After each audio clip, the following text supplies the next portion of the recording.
Zone Media. Oh, welcome back to Behind the Bastards, a podcast about really our first genocidal bastard who is legitimately considered a nice guy, which is a nice reminder to everybody that nice does not mean good. Lots of nice people who are evil. That is so I was going to say, yeah. Also a reminder, of course, you don't have to be an asshole to be the top of your field. So. Yeah. No. You don't have to be an asshole to be at the top of your field. Yeah, Robert. What? I don't know. Why are you saying that to me? I'm still mad about last episode. You're still mad about the fact that I want to see what Pol Pot looks like producing a podcast? Yes. Look, what if we just put him on 16th Minute for a week? No, I would never replace Jamie Loftus. Never. Maybe Pol Pot and Jamie will find out that they're like a Fleetwood Mac deal, like just like perfect musical partners, like just a historic talent match. You've watched that Silver Springs video one too many times. I've been watching the 1997 performance of Silver Springs a million times. I know you have. You just gotta honestly. What if Pol Pot had been in Fleetwood Mac? Could that have been good? Mm-hmm. Stevie Nicks, almost certainly not. Stevie Nicks would have come out on top, just like she did in real life. I'm just imagining Pol Pot sitting down all of Fleetwood Mac and being like, guys, this is way too toxic. You need to learn how to have healthier interpersonal boundaries. I learned this one at my time at the temple. Yeah, and then, let me tell you. So one time we were shooting 20,000 people to death, and I got angry at my friend. It's not what it's about. Yeah, it's not what it's about. Speaking of shooting 20,000 people to death, our guest Andrew T never did that. No, I said he didn't. He said, yeah, probably. I can't prove he did. I knew. No, you would know. That's a thing. You would know. That's a thing. Yeah. For one thing, that 20,000 bullets, that's not cheap these days, right? Like you're talking several months even of LA rent, With tariffs. So, yeah, with the tariffs, my God. Yeah, all that cheap Turkish ammo is going to be a lot more expensive. So you're going to have to shoot people with homegrown American bullets, which, Anyway, Andrew, how are you doing today? I'm okay. I'm alive. Yeah, you're alive, and we're talking about the Doge of Indochina, the Khmer Rouge, which is not as far from the truth as it would be comforting for it to be. It's closer to the truth than we want it to be, but by a lot. This is an iHeart podcast. Guaranteed human. This is the biggest night in podcasting. The countdown is on to our 2026 iHeart Podcast Awards. Live from South by Southwest, March 16th, we'll honor the very best in podcasting from the past year and celebrate the most innovative talent and creators in the industry. It's truly a who's who of the podcasting world. Creativity, knowledge, and passion will all be on full display. And the winner of the iHeart Podcast Award is... See all the nominees now at iHeart.com/podcast awards. Audible is a proud sponsor of the Audible Audio Pioneer Award. Explore the best selection of audiobooks, podcasts, and originals all in one easy app. Audible. There's more to imagine when you listen. Sign up for a free trial at audible.com. This is Ryder Strong, and I have a new podcast called The Red Weather. In 1995, my neighbor, Anna Trainer, disappeared from a commune. It was nature and trees and praying and drugs. So no, I am not your guru. And back then, I lied to everybody. They have had this case for 30 years. I'm going back to my hometown to uncover the truth. Listen to The Red Weather on the iHeartRadio app, Apple Podcasts, or wherever you get your podcasts. When segregation was a law, one mysterious black club owner, Charlie Fitzgerald, had his own rules. Segregation in the day, integration at night. It was like stepping in another world. Was he a businessman? A criminal? A hero? Charlie was an example of power. They had to crush him. Charlie's Place, from Atlas Obscura and Visit Myrtle Beach. Listen to Charlie's Place on the iHeartRadio app, Apple Podcasts, or wherever you get your podcasts. Saturday, May 2nd, country's biggest stars will be in Austin, Texas at our 2026 iHeart Country Festival presented by Capital One. See Kane Brown, Parker McCullum, Riley Green, Shabuzi, Dylan Scott, Russell Dickerson, Gretchen Wilson, Chase Matthew, Lauren Elena. Tickets are on sale now. Get yours before they sell out at Ticketmaster.com. Specifically, we're talking about Saloth Tsar, the man who would become Pol Pot, who at this point is living in Paris, and he is a bon vivant whose purpose in life is to have a good time. He's drinking the wine, he's reading lots of books, and he's not doing a whole lot of radio technician school, which is why he is ostensibly in Paris in the first place. He would later recall spending all of his spare money on French language books during this period of time. He is a real hound to the used bookstore crowd. He shows a particular interest in the work of Jean-Jacques Rousseau. Rousseau is, among other things, like the big idea from Rousseau that seems to have left the primary mark on Tsar's psyche is this concept of the noble savage, right? This almost idealized human that lives close to nature and hasn't been polluted by these concepts of modernity, right? This is a big idea for Rousseau, obviously influenced by, European colonialism in the Americas. And it's going to have a big mark on Pol Pot. He's not in the least bit interested in the Americas. But there's this idea he starts to get in his head of idealizing the Khmer peasantry, who he was technically born into, but not really. Like, technically born just above, and immediately bounced to go hang out with the royal family, right? Right. But he's really going to and it's not just, he's not doing this in isolation. They're all reading guys like Rousseau. They're all getting involved and knowledgeable of these French thinkers. And so this would not, he would have been having conversations about these concepts with his friends at the time, right? He also, one thing I learned in the interview he did with Nate Thayer later in life, and this is not in his earlier biographies, they talk a lot, he reads Mao, he reads Stalin, we'll talk about that. He's also, for a period of time, really interested in Mahatma Gandhi. Like he kind of keeps up obsessively with the story of Gandhi and the successful fight to decolonize India.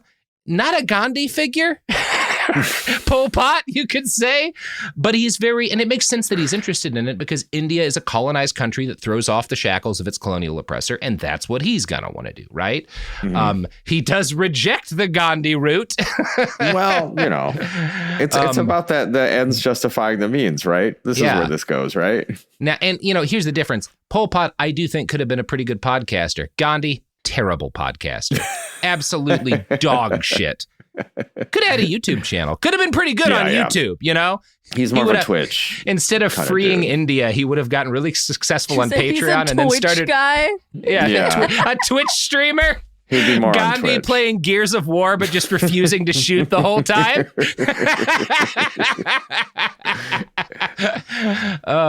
Doing the pacifist run of Cyberpunk 2077. So much funnier than it should be. Yeah. So, Pol Pot would later say of his time and the impact that all this reading had on him, I started as a nationalist and then patriot, and then I read progressive books. Before that time, I had never read La Humanité, the French Communist Party newspaper. It scared me, but I got used to it because of the student movement. So he describes kind of being initially frightened of communism and some of these ideas. And I wonder how much of that has to do with the fact that very clearly his family and background is the enemy as often described in a lot of communist writing, right? People like him are not who you're messaging to primarily, right? He is, there's not much of a bourgeoisie in Cambodia, but he definitely is part of it, right? He's sort of get him, and then melting slowly out of the back of the crowd. Yeah, and he says that basically just the fact that it is so, not just among, but by the way, when we say the student movement, he's not just socializing with other Khmer, he's socializing with a lot of young French radicals, right? And so he just kind of through immersion gets more comfortable with socialism and then communism. But he was also very engaged with the non-educational opportunities afforded to him, including a free work trip to war-ravaged Yugoslavia. Now, he actually had two different options for a vacation during this first year that he's in France. One was a month-long backpacking trip in Switzerland, which cost $70. And boy, if I could get that deal today, I'd be gone in a fucking heartbeat. But that is a lot of money for the time, and he has no money, right? So he picks a labor trip to go help rebuild Yugoslavia, which had just become a thing. If you think about Yugoslavia is the Balkans. It's the Balkans all being a state that's an independent state for basically the first time. And it's like the least governable territory on earth is finally being governed by a guy. But it's all been blown to fuck by World War II. So you can come here for free and we'll kind of feed you, even though we don't have much food, but it'll be free if you help rebuild. And so that's what he does, right? This was not a political thing. He doesn't go to Yugoslavia because they're communist. He later wrote, I didn't have money, so I couldn't do as the others and go to Geneva or to the sea or to the mountains and have a holiday there. A group of us poorer students went instead to Zagreb. Now, this is a seminal moment for Salazar. Tito, who was the dictator of Yugoslavia, was a communist who had fought as an insurgent against the Nazis. Tito, we'll talk about him one day. He's one of these guys where I can't say he's not a bastard because he's a dictator. He does some bad stuff. He's also like the best case scenario for a dictator. If you're going to live under a dictator in the 20th century, you fucking want it to be Tito, right? He does know what he's doing, which is extremely rare. And he's also legitimately like the hardest son of a bitch alive in his day. Like he fights the Nazis. And then my favorite Tito story, because he breaks away from the USSR, because Stalin obviously wants Yugoslavia to basically be an extension of the USSR. And Tito is like, yeah, the Balkans have had enough being other people's property. We're going to be the we're going to be our own thing for a while. And Stalin keeps sending guys to kill him. And finally, Tito sends back, I think it's a piece of one of the assassins with a note that's like, you can keep sending guys and I'll keep killing them. But if you do, I'm going to send one guy and you're not going to send him back. Right? Like he's going to get you, right? right. Like Tito is legitimately one of the scariest dudes who ever lived and also shockingly competent at what he does because like Yugoslavia collapses immediately after his death into a hideous civil war, right? Mm-hmm. But it's like the only time the Balkans is a unified, peaceful thing, more or less, while Tito's in charge. And again, he has a police state. He's not a nice man, but you can't help but be like, well, shit, that motherfucker knew what he was doing, right? Good at his job, at least. He's like Tom Cruise, right? I'm not going to say Tom Cruise is a good man, but the son of a bitch loves cinema, right? I'm definitely not going to say Tom Cruise is a good man. And he cares about COVID policy. Look, Sophie, beggars can't be choosers anymore. I don't like that man. No. But he's the Tito of movies. We can all agree on that. I think that's a fair way to look at him. Yeah. Sure. This is good. This is good. Historians will agree with me. He's the Stannis Baratheon of Earth. Yes, he's our Stannis. Perfect. Yes. Perfect. These are all Stannis, except for Stannis again loses. Tito never fucking does. Right. So at this point, though, Tito is in charge, and the Soviet Union really doesn't like that, like young kind of socialist, lefty inclined kids in France, because the Communist Party still does try to, and to a degree, exercises a lot of control over these like national Western communist parties and like Paris and stuff. They think that Tito is a traitor to the cause, right? And so there's like an effort among French socialists to discourage young people from volunteering in Yugoslavia, but for whatever reason, Tsar does not get the memo, or he just doesn't give a shit. Mm-hmm. So he goes, Saloth and a bunch of his friends, they go in there. At this point, the whole population of Yugoslavia is basically organized into these massive labor brigades that are rebuilding the part of the country that had been ruined in the war, which was all of the country. It's the least covered theater of war in World War II. The shit that went on in the Balkans in World War II it's nuts by Eastern Front standards. Like there were like SS guys who tried to go to the East because the Balkans was so fucked up. Like right. I cannot exaggerate how bad World War II was for the Balkans. Oof. Tsar's particular crew helped to rebuild a motorway, and the impression he took away from the experience was stirring. This powerful sensation of being engaged in a great real-time task of building a modern nation from the ground up, using only the raw human material of its populace. As Pol Pot, years later, he was emphatic that he had no political interest in planning the trip. It was purely for pleasure, but the experience left an impact anyway. Short quotes from one of his friends at the time who wrote about the experience highlights kind of the impact we can assume this probably had on Pol Pot. Quote, Everywhere, this guy wrote, the People's Federal Republic of Yugoslavia resembles an enormous worksite where factories, roads, railways, and hydraulic centers are being built. This effort is also worthy of praise because strength of all the people united around their leaders gives them the chance of gaining successive victories, knowing that it is a question of national survival. And the post-war rebuilding of Yugoslavia has a lot of successes, right? Now, obviously, there's more to it than just throwing together huge work gangs, and that's kind of gonna be lost on Salih Sar and his comrades, right? But this idea of mobilizing a nation to remake a country from the ground up, and that's very much what it would have, that's not accurate to literally what was going on in Yugoslavia, but that's accurate to what they would have been aware of as foreigners coming in. That leaves a mark. And they were at the forefront of seeing that in action. Yes. Salih Sar and his friends, as I said, represented a sizable chunk of the entire educated adult Khmer population at this point in time, right? But due to the isolation of Cambodia and some of the cultural realities inherent to having your education conducted entirely in a second language, most of these guys arrive in Paris with no real understanding of Marxism or communism, and they never get a very good... These guys are not what a Marxist today would call super educated Marxists, in that a lot of them are kind of bored of Marx, and a lot of them are like, in part because like, I don't really get this. This has like been translated several times. Marx is not the communist who speaks to them the most, right? And that's not primarily what they're going to base. Stalin and Mao are going to be the communist writers who have the biggest direct impact on this crew, right? So after getting back from Yugoslavia, Sar increasingly falls in with his friend Yang Seri and Seri's friends. And these guys are better students. They're at more prestigious schools, getting more prestigious degrees in like the humanities and stuff. Seri introduced Sar to a guy named King van Sack, who was one of the probably the most senior Khmer student in France. He'd been there the longest. At 25, he is the old man of the Cambodian expat community, right? And Van Sack was, as a result, one of the executive committee members of the student union. So there's like this Khmer student union that he is helping to run. And the way the organization works is you've got this central union, and then there's a bunch of what are called circles. And each circle is a kind of, additionally at least, there's not really a hierarchy in each circle. It's a student discussion group based around a specific topic. So you might have a circle for the kids who are doing radio stuff, or a circle for the kids who are into French literature, a circle for the poetry students, right? And you kind of like meet ad hoc and you do, stuff that way. These are, I think, these are the analog version of how things get done today for most young people, right? Imagine this is a bunch of different signal loops or discords, right? Right. That's what these are, except for you have to like meet up in person, right? But yeah. But that's basically what's happening here.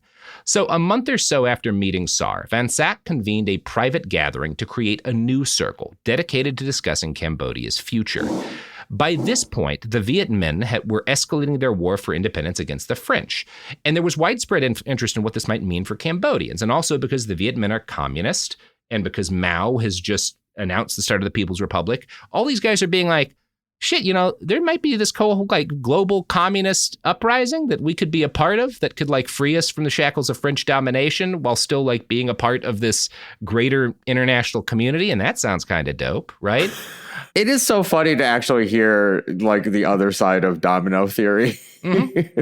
Yeah. And it's interesting because the thing about domino theory that was kind of accurate is that other people in other countries in Asia were influenced by communism taking off in Vietnam and China, and it made them think about the things that were possible. The thing that we're wrong about is that all of these guys, as soon as they're in power, wind up primarily hating other countries near them, including communist countries, right? It's how like, oh God, obviously communist China and the USSR are going to form a unified bloc. Oh no, they nearly nuked each other. They're literally shooting each other on the border. China is inviting Nixon over because of how pissed they are at the Soviet Union, right? Like, all of this shit is very wrong in that regard.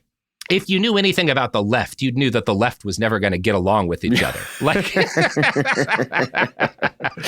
I mean, that's the whole problem. They know nothing about the left. No. So Van Sack starts this circle, which is initially about like the future of Cambodia and maybe independence. And they start talking about Marxism, communism a lot, too.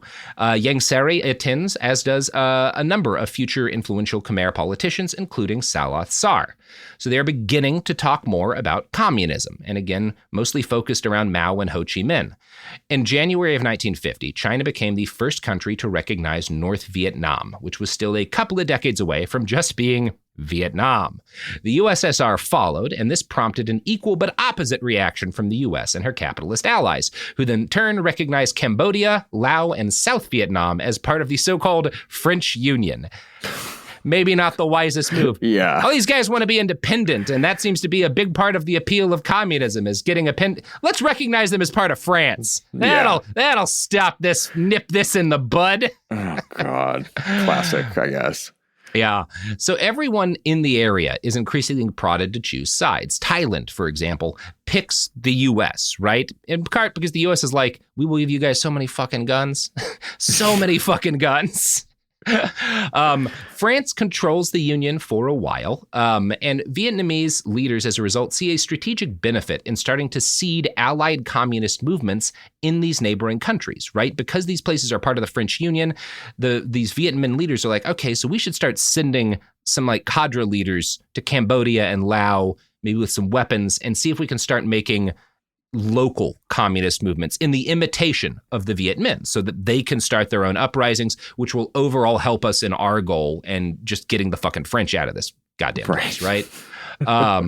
So from the outset of this, the Vietnamese communists coming into Cambodia and trying to start their own communist organizations, it was understood by the Vietnamese that Cambodians were incapable of generating their own autonomous communist party, as Vietnam had.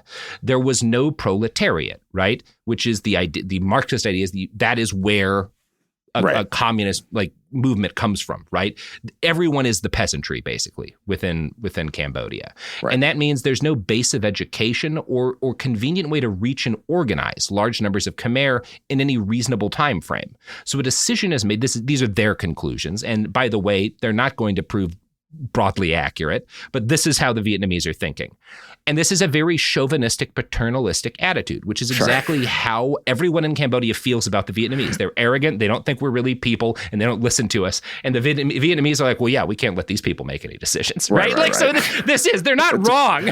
Right? History never changes is the important thing. Yeah. Oh, God. People are always the biggest dicks to their neighbors.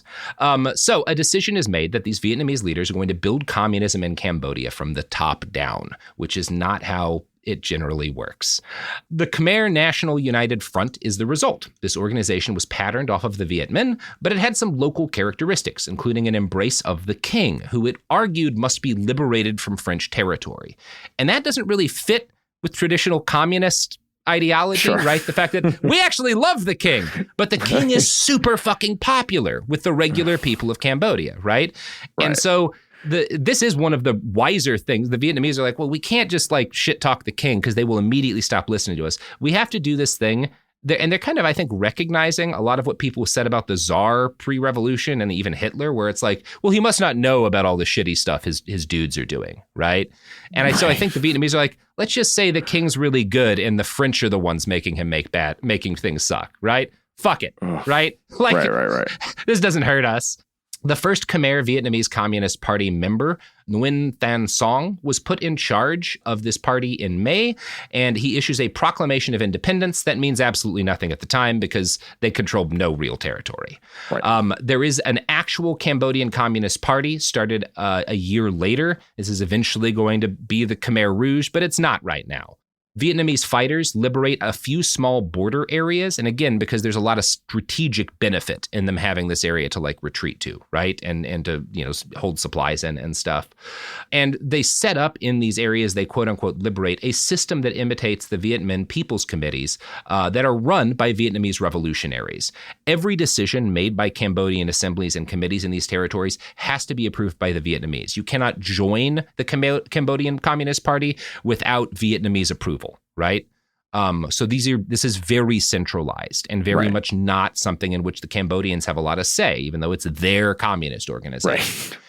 A lot of Khmer nationalists do not like this. And a lot of Khmer who are budding communists are like, all right, like I agree with the basic idea, but like, why the fuck are we listening to these goddamn Vietnamese people, right? Like, why do they get to be in charge of our communist revolution? We're Khmer, right? Like, Saloth Sar and his comrades know very little about what's going on in this regard at the time. According to Van Sack, Sar spent, quote, most of his time reading or going out to the movies. Very relatable. Sure. But then he falls in love with a history of the French Revolution, which he reads cover to cover, even though his French isn't great. And he admits, I didn't get a lot of it, but I felt compelled to read through it, right? And there are a few things that really stick in his mind, right?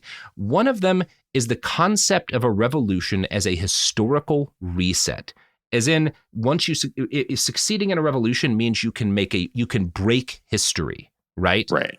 In 1792, the French revolutionaries had instituted a new calendar, right? And this was them attempting to be like, the past is done. We are never going back. This is a totally new world that we are creating and a new kind of human being that we are creating in this new world. And obviously, Napoleon comes around not that long later. They didn't create a new world. Right? Like no one creates a new man. People will always be people. This ideology that you can like, we're fundamentally broken with the past. Things will never go back. Things will never change. We have heralded in a new world and it's always going to be this way. Everyone who thinks that is always wrong. Yeah. Change is the only guaranteed constant. You can't stop it. But that's the idea that some of these French revolutionaries have, and that's the idea Sar comes away with, right? And one big thing he takes away from the history is that what doomed the French Revolution is that it didn't go all the way. It didn't tear down every structure of the previous old world. It kept too much alive from the old days of the king,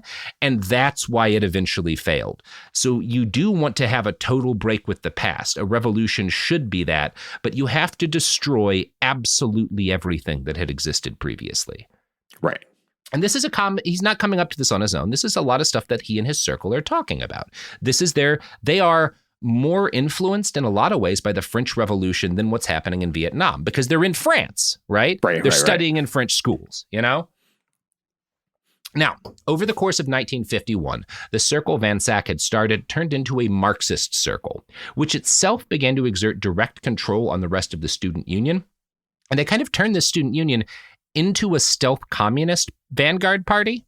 Right? Like that's the goal. And they're kind of secretly planning it from this circle, but exerting control over the other circles in order to get them in line, right? In his book on Pol Pot, Brother Number 1, Chandler writes, recollections about Saloth Sar's behavior at the meetings are contradictory. In several interviews in the 1980s, after Pol Pot had been identified as Saloth Sar, King Van Sack recalled that Sar attended irregularly, kept in the background, and made little impression on his colleagues. In 1975 to 76, an unnamed source spoke with journalist Francois Debre.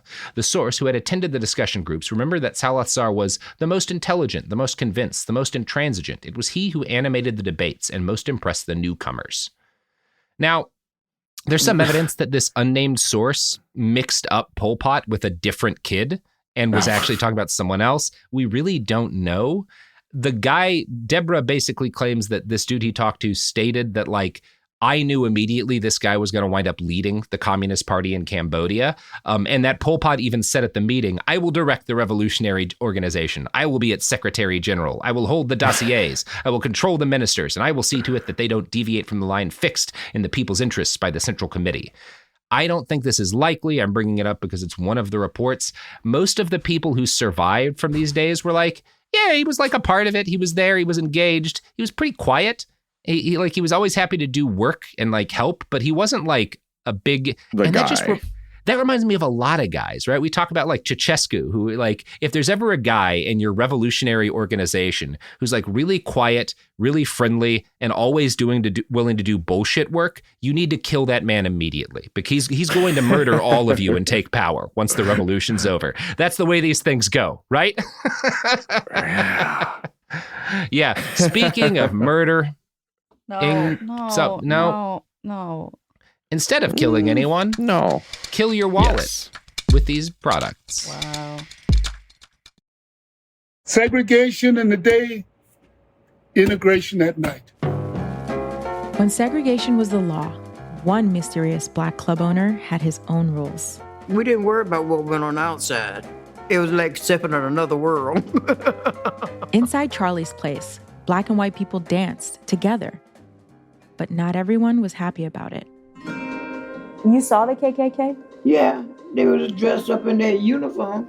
The KKK set out to raid Charlie, take him away from here. Charlie was an example of power. They had to crush him. From Atlas Obscura, Rococo Punch, and Visit Myrtle Beach comes Charlie's Place. A story that was nearly lost to time. Until now.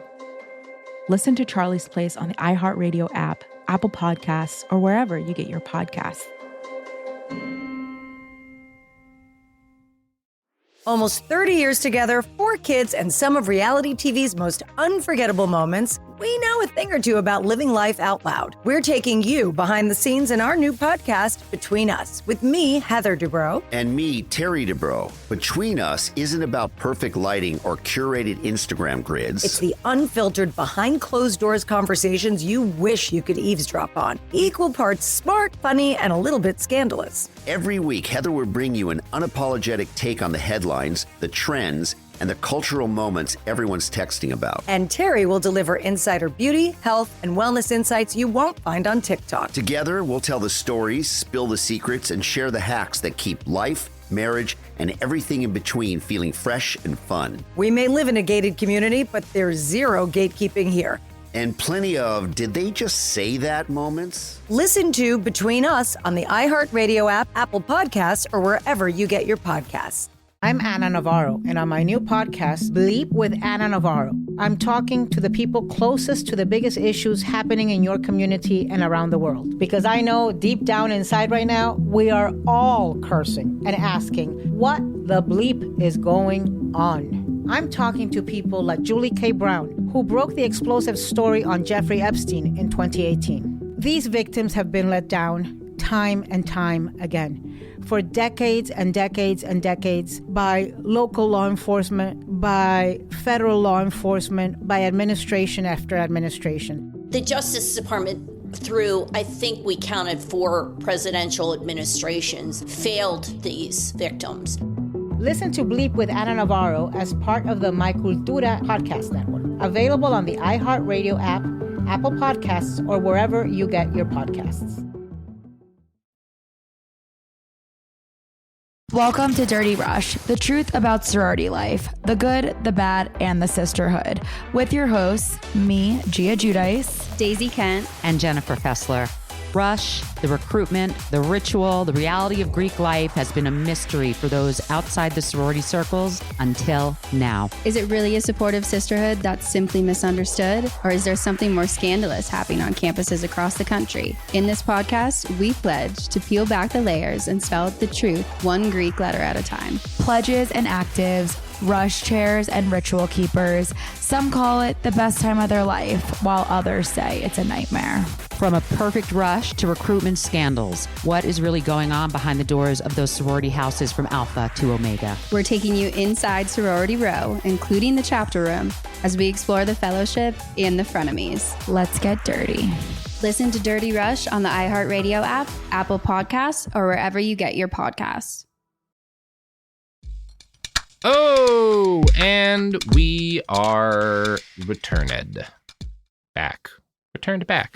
So, yeah, most of the accounts of Tsar during this period, again, he's a quiet, friendly, easygoing dude. But as Philip Short notes in his book on Pol Pot, Tsar did start reading a lot of Stalin around this time. And that's because he and his circle, there's a lot of Stalin going around. Particularly, there's a history of the Communist Party in Russia that Stalin wrote, right?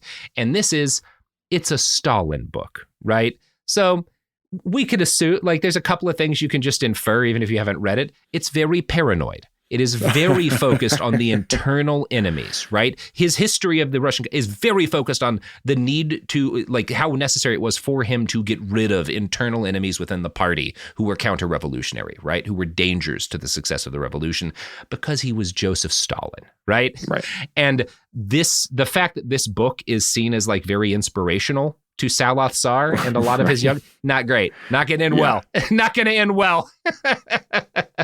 Now, Tsar also becomes very acquainted with Mao's writings, which are the most directly relevant both to the kind of communism he's going to preach and to the kind of war he's going to orchestrate. Because Mao, unlike Stalin and unlike a lot of other communists, Mao runs a peasant insurgency, right? Because that's how things go in China, right? It is a peasant uprising, in a lot of ways. That's a big part of what's going on. And so Mao is really relevant for what Saloth Tsar is going to be doing not too long from now, right? And there's also a lot that Mao writes about theorizing about how to remake a society from the bottom up. And as we know from The Great Leap Forward, not always a great idea. Maybe backyards shouldn't be where we make steel. Maybe factories are better for that. I don't know. Maybe we need sparrows. I don't know. I mean, your big society remaking ideas tend not to be good. No, it's like what we're trying to do now. Like, what if we get rid of everyone who researches how to stop diseases and instead make them build iPhones? Feel like we're all going to have a lot more diseases and probably less iPhones. Which might work out for us. Maybe the less iPhones will eventually lead us back to having people who learn how to cure that'll diseases. That'll be the silver lining, but we don't cash that in for a couple of decades. So, yeah, it's going to take a little while. So in late 1951, there was a huge Marxist gathering in East Berlin. It's like this big Burning Man for Marxists in the 50s. Tsar does not attend, but several of his Khmer comrades do. And for the very first time, they meet with this Marxist group, and they are told about the establishment of the Khmer communist resistance in Cambodia, right? So this is the first time, and they bring this back to their circle. So now everyone knows there is a communist movement in Cambodia that is organizing and arming, and they've taken some territory even, right? So for, a year or so after this point, these kids are going to continue reading books and discussing their ideas and making plans for how they're going to get involved in the revolution. That becomes the focus. Now we know it started. We are the educated, Khmer. We need to figure out how we're going to help direct and lead this, right? Now, what we've got here is a group of people who are isolated within Paris because they're Khmer. French is not their first language. They're even isolated from a lot of their fellow Khmer students because they see themselves as in charge of radicalizing them and directing them. And they see themselves as engaged in a dangerous clandestine effort, right? So they're isolated socially, and they're all constantly talking about their beliefs and reading radical politics. And the same thing happens to them that happens to similar groups of people on, let's say, Twitter, which is that they make each other more and more extreme and less rational. Right? They're only going to get crazier. And one thing that a lot of them, including Tsar, become obsessed with is this idea that will eventually become known as Year Zero, which is the concept that we can, with a revolution, force a clean break with history that creates a new kind of human, right?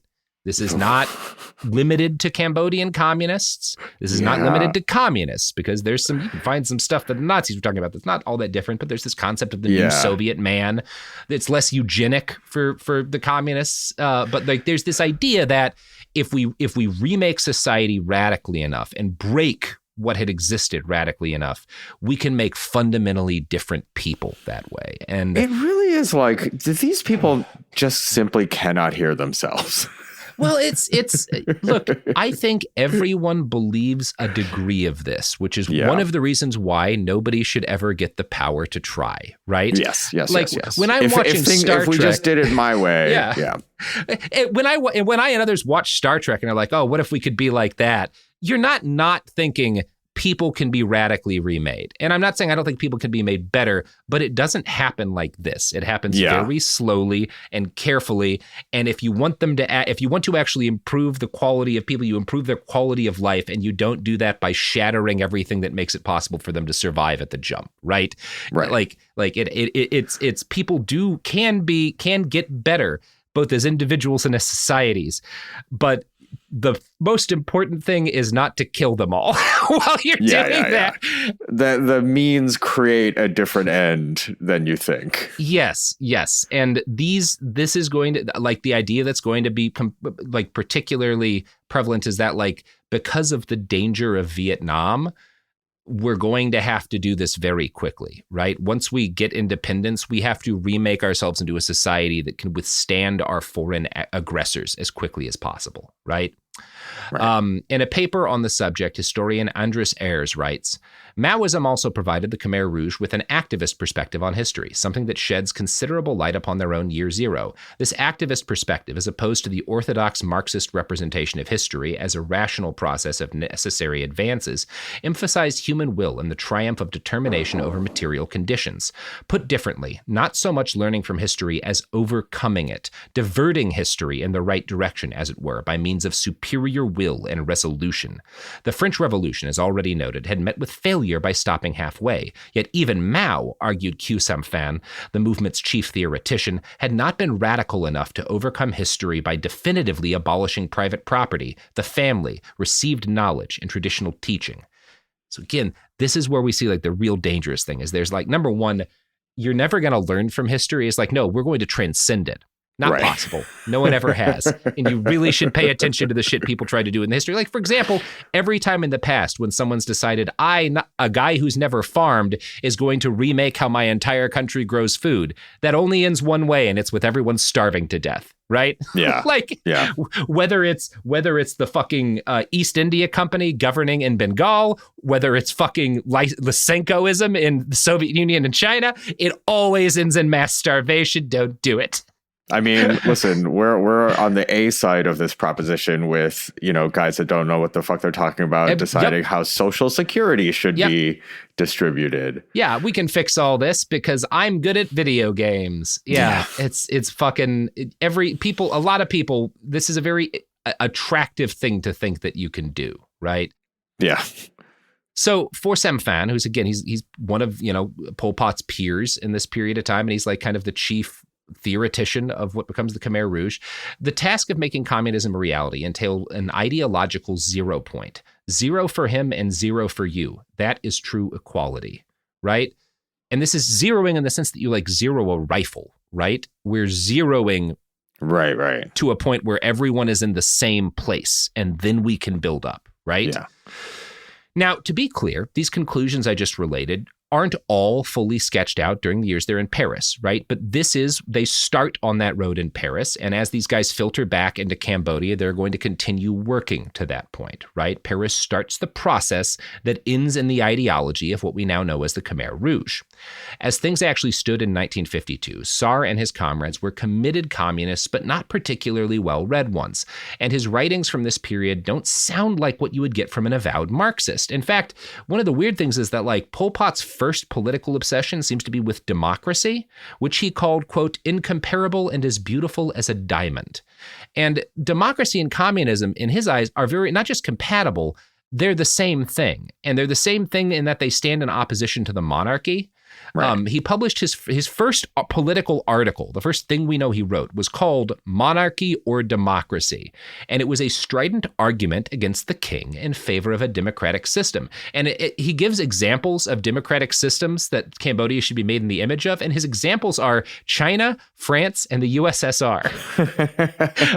All classically democracies. Well, when you've been looking at a king, everything looks like democracy. Comparatively, right? And his actual knowledge of what's going on in China and the USSR, and to be honest, like France is not perfect, right? But this is how he's thinking at the time. So while they're reading and talking, events back home have continued to evolve. Sun Ngoc Than, the nationalist leader, got allowed back into Cambodia by the king in the hope that he could be used as a figurehead, right? The king is like, I think that, there's a lot to say of this nationalist thing because maybe that's going to work out better for me, having more power as the king. So I'll bring this guy in who was popular, after the Japanese got kicked out. But Than is a very smart guy who really believes in something, and he realizes the king's just using me. So he fucks off into the jungle to fight with the guerrillas. And again, he's not an ideologue. His goal is to unite the communists and the nationalists of other stripes into a broad anti-French coalition, right? Again, he's let's get our independence from these fuckers, and then I don't care. We'll figure it out. Whatever works, we'll do, right. King Sihanouk responded like... The Big Ten theory of getting our freedom. Yeah. So Sihanouk responds by carrying out a coup against the Democratic Party when it wins the elections that year. And backed by the French, he sets him up as the absolute ruler, right? The French begin conducting pacification campaigns against the Viet Minh and Than's rebels, who had not yet managed to agree on the whole coalition thing. The circle back in Paris only learned what was going on in snatches of brief conflicted reports. It was unclear which groups were doing what and who was who, and who this circle of educated young communist radicals could support, right? It's very hard for them to tell who's actually fighting, what do they actually hold, you know? They don't have great info. It's not like they can look at like the Telegram chats for these different groups in the jungle, right? Like they have very little or the telegrams. Or even the telegrams, right? So they're like, we need on-the-ground intelligence. One of us needs to go there and figure out who we should be backing. And Saloth Sar, this is really the first time he identifies himself as special and not just another dude sitting around bullshitting, is like, I'll go, right? And let that be a lesson to you, kids. If you want to one day kill a third of the people in your country, you got to start by volunteering, you know? No one ever got anywhere sitting on their butt, right? Get out, be active, starve your entire country to death. I probably bad things to encourage people to do. Get out there in the community, you know, make a difference. He made a difference. You can't say Pol Pot didn't make a difference. He left a very different Cambodia. Yeah, the make a difference part of just get involved, really, I feel like the public messaging, we should be concentrating more on the direction you make a difference. That is one of like my big issues with like a lot of the stuff we were raised with as kids in like the 90s and early 2000s is like anyone can make a difference. That's true. We should have higher standards than just different. Different. Yeah, I can leave ground beef out overnight and it's different, but that doesn't mean it's better. Speaking of rancid ground beef, here's our sponsors. Segregation in the day, integration at night. When segregation was the law, one mysterious black club owner had his own rules. We didn't worry about what went on outside. It was like stepping in another world. Inside Charlie's place, black and white people danced together. But not everyone was happy about it. You saw the KKK? Yeah, they was dressed up in their uniform. The KKK set out to raid Charlie, take him away from here. Charlie was an example of power. They had to crush him. From Atlas Obscura, Rococo Punch, and Visit Myrtle Beach comes Charlie's Place. A story that was nearly lost to time.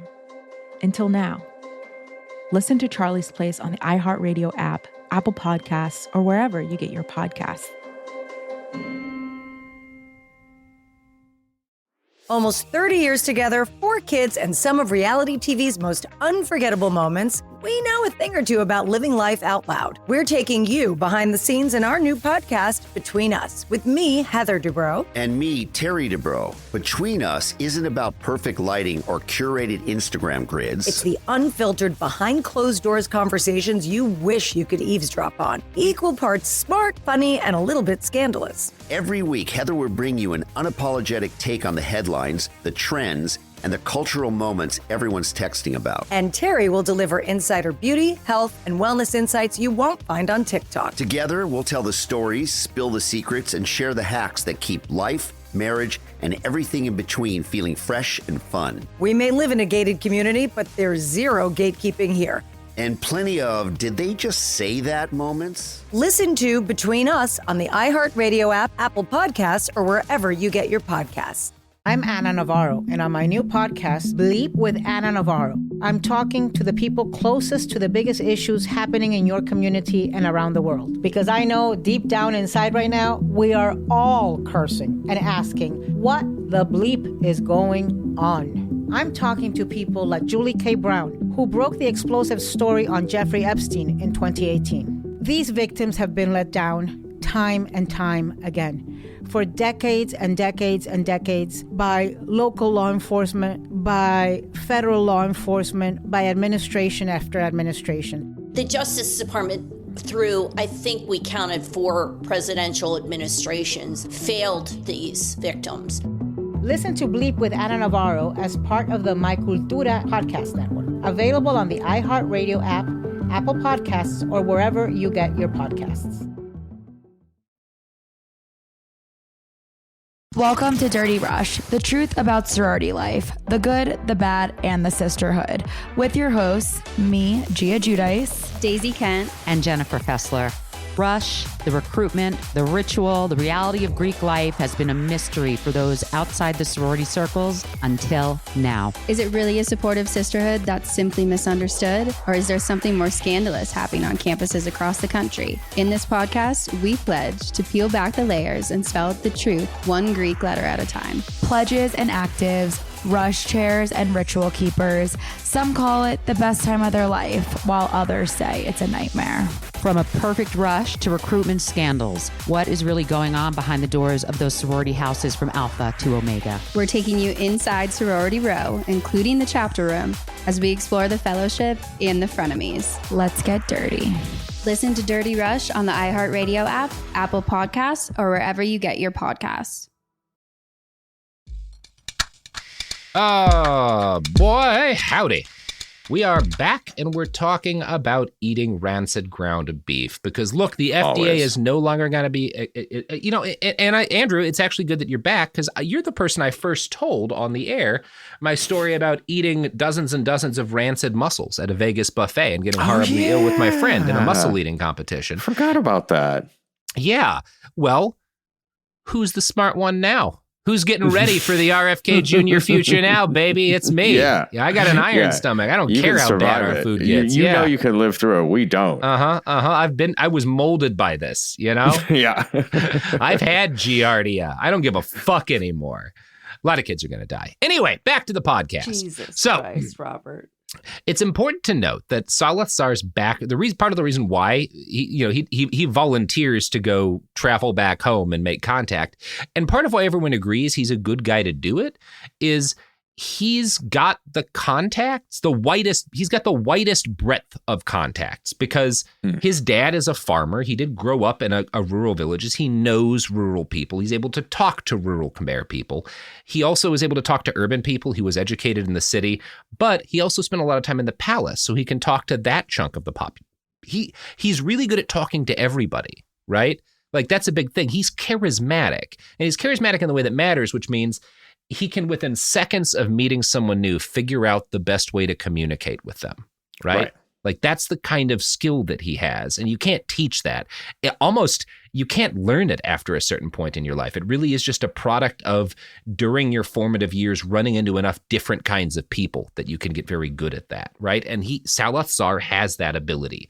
And I think that's why everything else that happens to him, right? So on December 15th, 1952, Salazar left Paris just as things in Cambodia reached a boil. Several assassinations and grenade attacks in the provinces provided the pretext for King Sihanouk to announce a rule by decree and the suspension of civil liberties. His French backers expressed their hope that Cambodia's pacification will make continued progress. Yeah. I think that's going to work out great for you guys. So, decades later, Pol Pot would claim that his real political awakening came not as a result of anything that had happened in the reading circle in Paris, but what he experienced after he returned home to Cambodia during this tumultuous period. And I want to quote from an article by journalist Nate Thayer here. Before I went to France, my relatives, they lived comfortably. They were middle peasants. When I came back, I went to my village by bus. When I got off the bus, I met someone with a wagon. He asked my name and he said, "Ah, you've come back." And I look at him and see he's my uncle. And he asks me, "Do you want to go home?" I was shocked. Before, he had a piece of land and a buffalo. Now he had become a rickshaw puller. I met and talked with the relatives who used to have land and buffaloes and had nothing now. What influenced me most was the actual situation in Cambodia.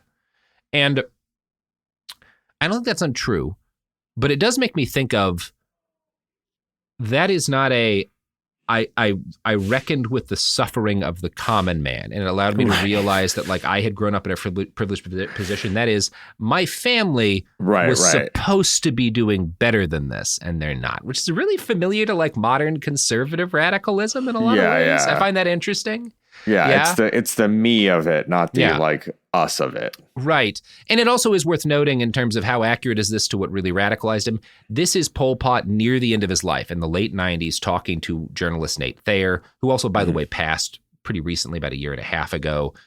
Interesting guy, but a really groundbreaking, where he was the only guy who got in to do this, right? So we'll be quoting from Nate quite a bit here.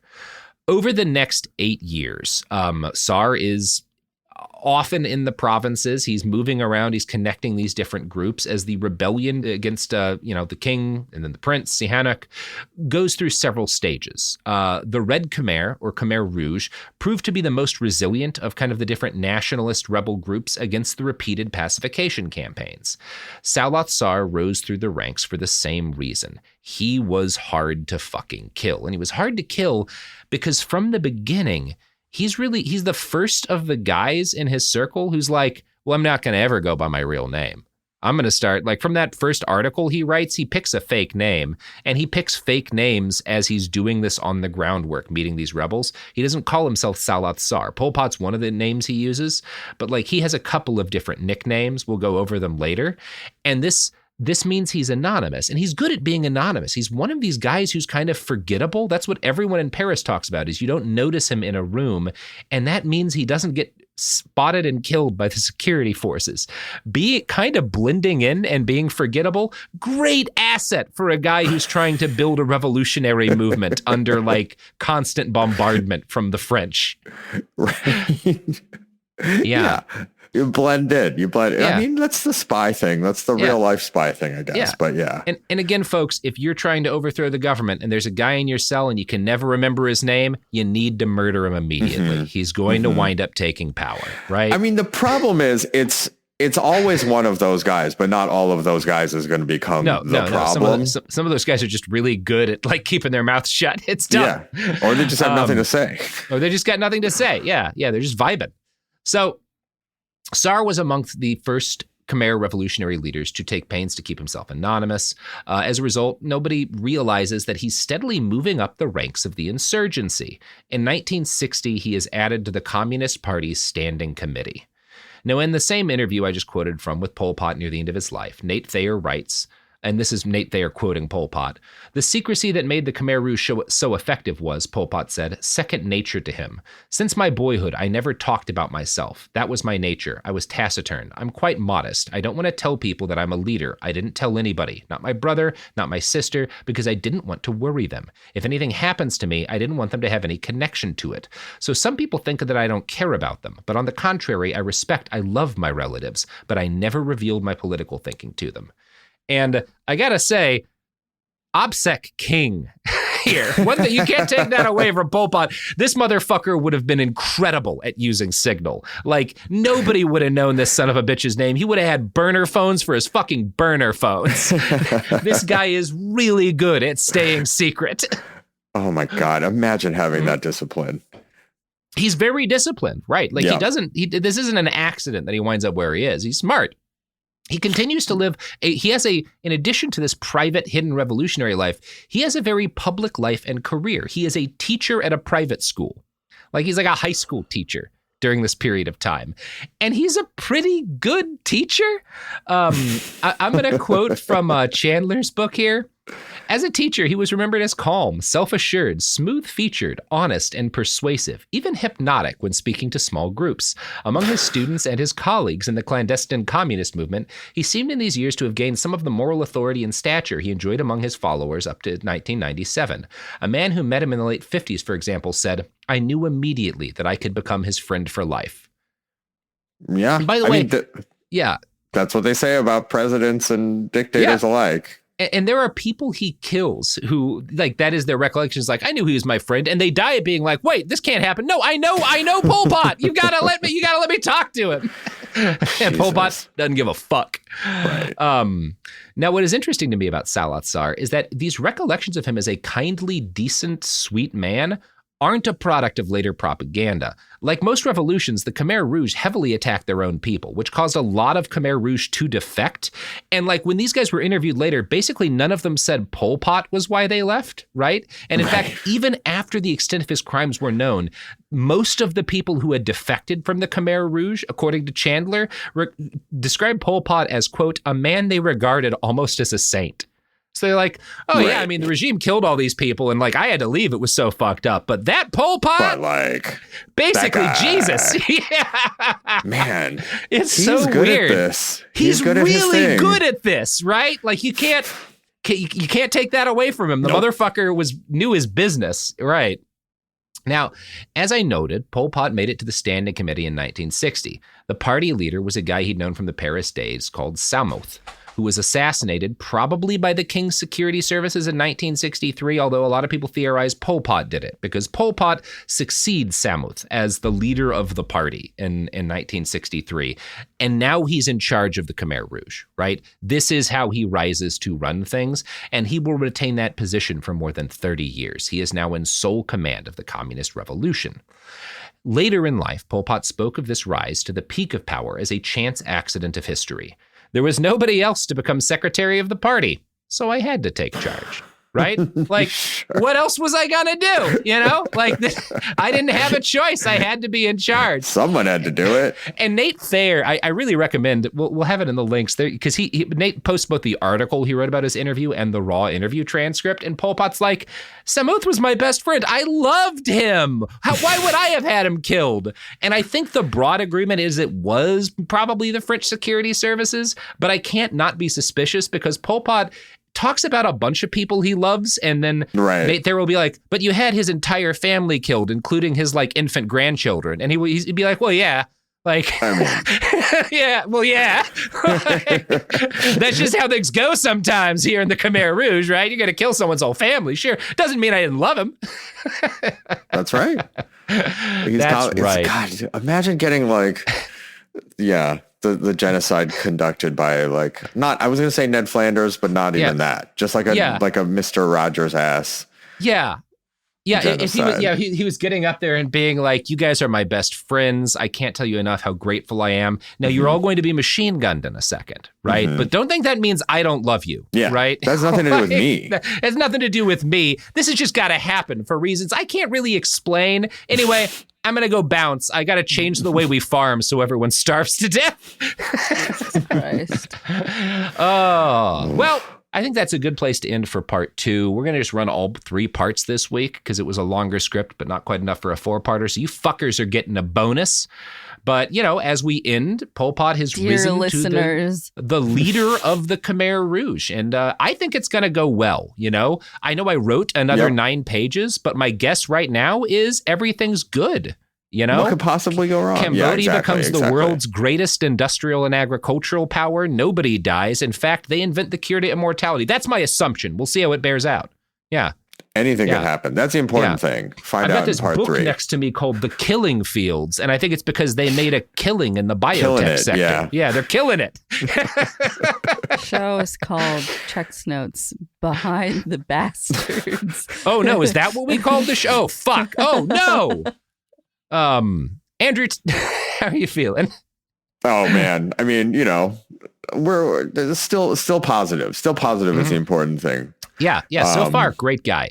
Yeah, good dude. Wow, this is so bizarre. Truly, I guess my knowledge of Pol Pot not sufficient because this is fucking fascinating. Yeah. He is a really interesting monster. Yeah. The degree of agreement that, like, he was really chill. As far as I knew him, he was nice. I mean, there's a lot of people who, like, when they finally see him on TV are like, wait a second, that guy has been killing everybody? Like, yeah, it'd be like if you had like a friend that you like smoked weed with and played Grand Theft Auto when you were like 19, and then like 40 years later, he winds up killing 1 million people. Like, him? But that is most of those guys. Like, right. Yeah, or most of that situation. Yeah. You never know. He was always nice to me. He was always so nice to me. He seemed chill. I don't know, man. We didn't ever talk about how many people he wanted to kill. Yeah. How many people do you want to kill, Andrew? Less than 20K.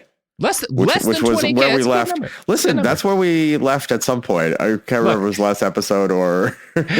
No one's in the position of I don't want anyone to be killed. Yeah, exactly. You can't. If you say 0, it's more suspicious than if you say 0 5. is suspicious. Yeah, less than 20K. I'd say that's very, very you know, that's minimalist, right? Yeah. That qualifies you as a good person. I bet the Pope would want to kill less than 20K people if he had his choice. Oh my God. Well, you know, popes, That would make him probably still on the lower end of Pope body counts.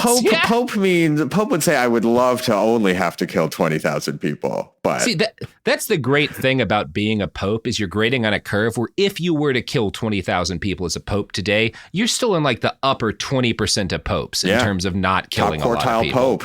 That's right. Yeah. Murder it's like only. being the leader of Germany. There's a lot of room where you can I fucked up on some things, but no one's going to remember me as the worst. I mean, or owning an American auto manufacturer. Right. Makes you like more Nazis than not. Not or more Nazis in the than future, not. If we have a whole any number others, of Nazis. Being the president of the United States. Yeah, we'll see. Or whatever the position is called after this. Yeah, whatever. Anyway, Andrew T., where can people find you? Is this racist? Andrew T. on whatever social media. I'm not looking at it that much. Yeah, well, do that. And let's all go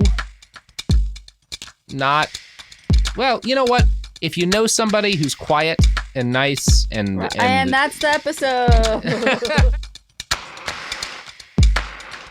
Behind the Bastards is a production of Cool Zone Media. For more from Cool Zone Media, visit our website, coolzonemedia.com, or check us out on the iHeartRadio app, Apple Podcasts, or wherever you get your podcasts. Behind the Bastards is now available on YouTube. New episodes every Wednesday and Friday. Subscribe to our channel, youtube.com/@BehindTheBastards. This is Ryder Strong, and I have a new podcast called The Red Weather. In 1995, my neighbor, Anna Trainer, disappeared from a commune. It was nature and trees and praying and drugs.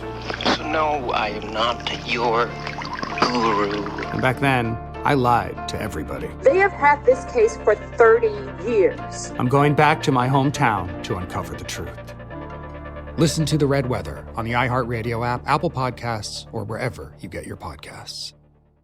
Saturday, May 2nd, country's biggest stars will be in Austin, Texas at our 2026 iHeart Country Festival presented by Capital One. Tickets are on sale now. Get yours before they sell out at Ticketmaster.com. That's Ticketmaster.com. When segregation was a law, one mysterious black club owner, Charlie Fitzgerald, had his own rules. Segregation in the day, integration at night. It was like stepping in another world.